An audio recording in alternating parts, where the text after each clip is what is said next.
Hello students, how are you? Today we discuss our chapter third atom and molecules. ठीक है, दो part हम already discuss कर चुके हैं. इसमें हमने क्या डिस्कस किया था? एटम, मॉलिक्यूल्स, आयंस, फिर Dalton theory, law of conservation of mass. ठीक है, ये सब हम लोग डिस्कस कर चुके हैं. ठीक है, आज हमें क्या डिस्कस करना है? Atomic mass. What is the atomic mass? The atomic mass, sorry, the mass of an atom of element is called atomic mass. ठीक है, it expressed by atomic mass unit.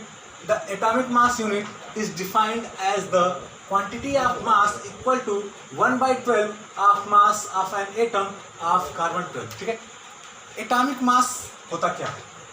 हमारा जो भी एटम है, ठीक है, उसका कुछ न कुछ मास होगा. ठीक है, वही उसका क्या कहलाता है? एटॉमिक मास कहलाता है. अब इसको एक्सप्रेस कैसे करते हैं? इसको एटॉमिक मास यूनिट यानी कि AMU से एक्सप्रेस करते हैं. इसको U भी लिखा जाता है. ठीक है, इसको U भी लिखा जाता है. अब एटॉमिक मास यूनिट कितनी होती है, इसको कैसे डिफाइन करेंगे? तो the atomic mass unit is defined as the quantity of mass. Quantity of mass equal to the 1/12 of mass of carbon 12. जब भी हमें किसी मास का कंपेयर करना रहता है, ठीक है, या किसी भी एलिमेंट का, किसी भी सब्सटेंस का मास हमें फाइंड करना रहता है, तो हम उसको किससे कंपेयर करते हैं? कार्बन 12 के मास से. कार्बन 12 क्या होता है? कार्बन का एक आइसोटोप होता है, उसके मास से क्या करते हैं? इसको कंपेयर करते हैं. तो एटॉमिक मास यूनिट क्या होगी हमारी? वो कार्बन 12 के 1/12 मास के क्या होगी? इक्वल होगी. कार्बन 12 का एक एटम होगा, उस एटम का जो मास होगा उसका 1/12, यानी कि 1 AMU अगर हमें लिखना हो तो 1/12 into 1/12 into mass of carbon 12. ठीक है, ये इसका मैथमेटिकल फार्मूला भी हो सकता है. 1 एटॉमिक मास कितना होता है? अगर इसकी न्यूमेरिकल वैल्यू पूछी जाए तो 1.66 इंटू 10⁻⁻27 kg. ये वैल्यू आपको क्या रखनी है? याद रखनी है, इंपॉर्टेंट है. 1 एटॉमिक मास यूनिट कितना होता है? 1.66 इंटू 10⁻⁻26 kg. मास है तो kg में, ग्राम में मेजर करेंगे. ठीक है, तो एटॉमिक मास यूनिट समझ में आया. किसी भी एटम का जो मास होता है उसका क्या कहलाता है? एटॉमिक मास कहलाता है. क्लियर है? अब बात करते हैं किसकी? आगे अगर एक दूसरी डिफिनेशन दिया जाए, ठीक है, द एटॉमिक मास इज रफली equivalent to the number of protons and neutrons present in the atom. हमारे जो भी एलिमेंट, उसका एक एटम होगा, उसके न्यूक्लियस में क्या होगा? प्रोटॉन होंगे और न्यूट्रॉन होंगे, और जो इलेक्ट्रॉन होता है वो न्यूक्लियस के चारों ओर चक्कर काटता है. तो जो हमारा एटॉमिक मास होता है वो जितने भी न्यूक्लियस में हमारे क्या है, न्यूट्रॉन्स और प्रोटॉन्स हैं, उनके नंबर के क्या होता है?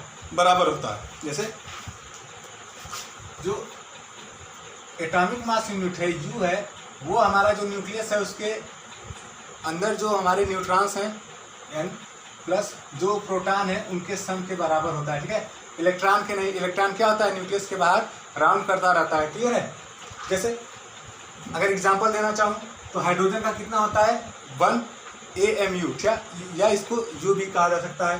कार्बन का 12 AMU, ऑक्सीजन का 16 AMU, सोडियम का 23 U, या फिर Mg का 24 U. ठीक है, ये छोटी छोटी वैल्यू हैं, इनको याद रखेंगे तो बहुत अच्छी बात होगी. ठीक है, अब बात करते हैं किसकी? एटॉमिसिटी की. What is the atomicity? The number of atom present in one molecules of an element is called its atomicity.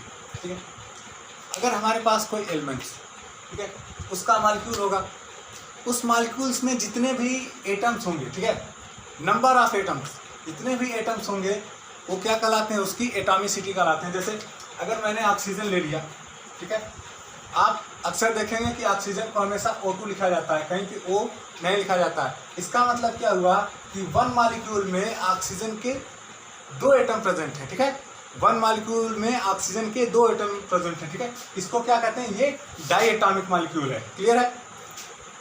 जैसे हमारा आर्गन हुआ, हीलियम हुआ, नियॉन हुआ, ठीक है, जितनी भी हमारी नोबल गैसेज होती हैं, जब आप पीरियोडिक टेबल पढ़ोगे तो उसमें जो नोबल गैसेज हैं ठीक है, जिनका ऑक्टेट कंप्लीट रहता है वो क्या होती हैं, वो सभी मोनो एटॉमिक होती हैं। ऑक्सीजन मैंने आपको बता दिया क्या होती है, डाई एटॉमिक होती है। इसी तरह फास्फोरस हमारा क्या होता है, फास्फोरस ये टेट्रा एटॉमिक होता है, P4 से इसको रिप्रेजेंट करते हैं। क्लियर है?